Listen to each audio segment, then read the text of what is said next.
प्रशासनाचे अभय की डोळेझाक। विधान परिषदेत आवाज उठूनही रहिपुरी येथे अवैध वाळू उपसा सुरूच। चाळीसगाव प्रतिनिधी। राज्याच्या विधान परिषदेत वाळू उपशाच्या प्रश्नावर रान पेटले असतानाही चाळीसगाव तालुक्यातील रहिपुरी परिसरात अवैध वाळू उपशाचा धडाका अद्यापही थांबलेला नाही। महसूल आणि पोलीस प्रशासनाचे याकडे असलेले दुर्लक्ष पाहता प्रशासनाला पगार कमी पडू लागला आहे का, असा संतप्त सवाल आता स्थानिक नागरिकांमधून उपस्थित केला जात आहे।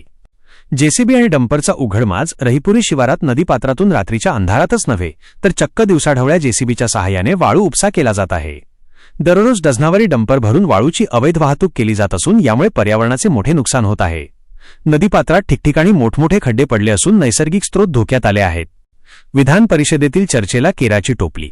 विशेष म्हणजे नुकत्याच झालेल्या विधान परिषदेच्या अधिवेशनात वाळू माफियांच्या मुजोरीवर आणि प्रशासनाच्या अकार्यक्षमतेवर प्रश्न उपस्थित करण्यात आले होते।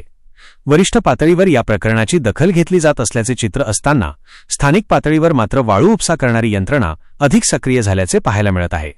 यामुळे शासनाचे नियम फक्त कागदावरच आहेत का, अशी शंका उपस्थित होत आहे। प्रशासनाच्या भूमिकेवर प्रश्नचिन्ह। इतक्या मोठ्या प्रमाणात यंत्रसामग्री वापरून वाळू चोरली जात असताना स्थानिक महसूल विभाग आणि पोलिसांना याची खबर नाही, यावर कोणाचाही विश्वास बसत नाही।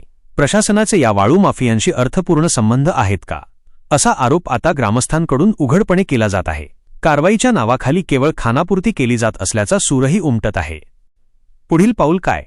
अवैध वाळू उपशामुळे रस्त्यांची दुरवस्था होत असून अपघातांचे प्रमाणही वाढले आहे। आता जिल्हाधिकारी आणि वरिष्ठ पोलीस अधिकारी या गंभीर प्रकाराकडे लक्ष देऊन रहिपुरी येथील वाळूराज संपवणार का, की वाळू माफियांची ही लूट अशीच सुरू राहणार, याकडे सर्वांचे लक्ष लागले आहे।